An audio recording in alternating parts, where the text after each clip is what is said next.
Venez, venez écouter les femmes chrétiennes qui cherchent les hommes qui craignent Dieu, les hommes qui servent Dieu. Venons écouter ce que l'Esprit Saint a à nous dire. Venons écouter. Vous venez à l'église, Seigneur, donne-moi un mari, Seigneur, donne-moi un mari. Dieu vous dit aujourd'hui, allez évangéliser votre mari dehors. Dieu vous dit aujourd'hui, votre mari est dans l'homosexualité. Votre mari est dans les mensonges. Votre mari est dans la drogue. Votre mari est alcoolique. Allez évangéliser cet homme-là pour gagner votre mari. Pour sauver une âme et gagner votre bien-aimé. Soyez bénis au nom de Jésus-Christ. Aujourd'hui, je viens parler à mes sœurs. Vous savez que nous sommes dans une génération où les femmes sont plus nombreuses que les hommes. Et dans nos églises, il y a plus de femmes que les hommes. Mais plusieurs femmes veulent avoir des maris qui craignent Dieu, qui prient. Mais ces hommes-là ne sont pas à l'église. À l'église, il y a peu des hommes. Plusieurs hommes aujourd'hui, la plupart des hommes aujourd'hui sont dehors. Maintenant, vous venez à l'église pour chercher le mari. Qu'est-ce que nous, les femmes, nous faisons pour que ces hommes-là se convertissent, croient en Dieu, deviennent des frères en Christ, deviennent des serviteurs de Dieu? Qu'est-ce que nous faisons? Je viens dire à une sœur, ma sœur, tu cherches un homme à l'église, un homme qui craint Dieu. Commence à évangéliser les hommes.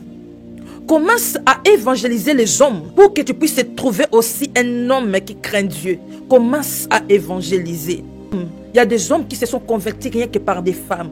Il y a des hommes qui sont devenus des serviteurs de Dieu à partir de leurs femmes. Toi, tu veux un homme qui craint Dieu. Toi, tu veux un homme qui sert Dieu. Qu'est-ce que toi, tu fais?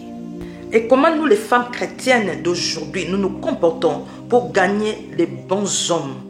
Si nous lisons dans la Bible, la plupart des femmes que nous lisons, c'est elles qui sont allées vers les hommes. Pas d'une manière à se prostituer ou à séduire, mais par leur manière d'être, par leur façon d'agir et de travailler. On finit par gagner des bons hommes comme Rebecca, comme Ruth, comme Esther. Lorsque Dieu avait fini de créer Ève, c'est lui qui avait amené Ève vers Adam. C'est les femmes qui sont allées vers les hommes. Et qu'est-ce que nous faisons aujourd'hui pour gagner ces hommes-là? Pour qu'un homme puisse croire en Dieu. Qu'est-ce que toi tu fais? Bien-aimé, ma sœur, laisse-moi te dire que ton homme est encore dans l'alcool. Va le prêcher. Ton homme est encore dans la drogue. Ton homme est encore dans l'impudicité. Ton homme est encore dans le mensonge. Votre mari est dans l'homosexualité. Votre mari est dans l'homosexualité. Nous cherchons des maris à l'église. Plusieurs hommes deviennent des homosexuels. Les hommes qui pouvaient nous épouser sont dans l'homosexualité.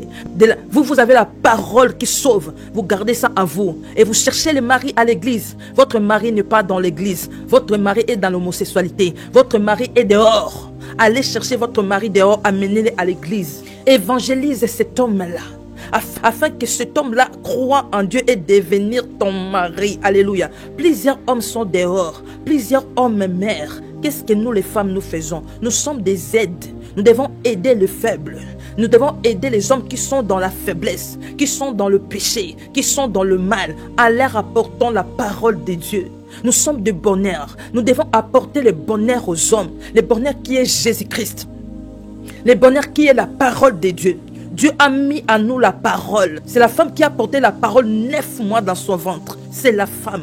Afin d'apporter la parole dans le monde, afin d'accoucher la parole dans le monde, c'est la femme. Dieu a mis la parole en toi, afin que tu puisses sauver ton mari qui est dans le péché, afin que tu puisses sauver ton mari qui est dans la sorcellerie, afin que tu puisses sauver ton mari qui est dans la magie, afin que tu puisses sauver ton mari qui est dans l'alcool, afin que tu puisses sauver ton mari qui est dans l'impudicité, afin que tu puisses sauver ton mari. Commence à intercéder, commence à évangéliser. Par ton évangélisation, ton mari sera touché.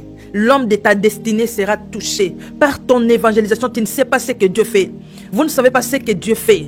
Par votre évangélisation, vous toucherez votre mari de destinée. Par votre évangélisation, vous toucherez votre mari de destinée. Nous demandons à Dieu, et qu'est-ce que nous faisons? Nous qui avons porté la parole, qu'est-ce que nous faisons? Nous allons à l'église, nous écoutons la parole tous les jours. Qu'est-ce que nous faisons de la parole que nous recevons tous les jours? Les hommes ne reçoivent pas les paroles comme nous, mais nous recevons des paroles. Nous recevons la parole. Tous les jours, nous les femmes, on est dans la présence de Dieu. Tous les jours, nous sommes dans des églises. Tous les dimanches, on est dans la présence de Dieu. Nous écoutons la parole. Où est-ce que nous mettons des paroles là? Où est-ce que vous mettez des paroles que vous écoutez? Ne gardez pas ça en vous. Affrontez la parole que vous avez en vous. Affrontez la parole afin de sauver une âme, afin de sauver votre mari de destinée. Enfantez la parole. C'est ça le bonheur que vous allez donner à votre mari. C'est ça le bonheur que vous allez donner à votre mari de destinée. Prêchez, évangélisez votre mari de destinée.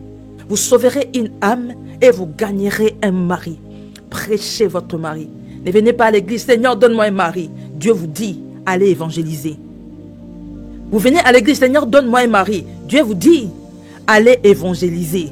Allez sauver des âmes. Allez chercher votre mari et amenez-les-moi à l'église. Alléluia. Il n'y a pas assez de frères à l'église. Les femmes sont plus nombreuses à l'église que les hommes. Ces hommes-là que nous cherchons à l'église sont dehors. Allons évangéliser. Prêchons la parole de Dieu. Publions des versets bibliques. Ça va toucher votre mari de destinée. Et vous gagnerez un mari. Dieu gagnera une âme. Vous gagnerez votre mari. Ne vous taisez pas. Prêchez la parole. Ce que vous recevez, donnez aussi aux autres. Ce que vous recevez, partagez aux autres. Vous sauverez une âme. C'est nous qui portons la parole. C'est à nous de répondre la parole. C'est à nous d'enfanter la parole pour donner la vie là où il y a la mort. Au nom de Jésus-Christ, soyez bénis. Shalom.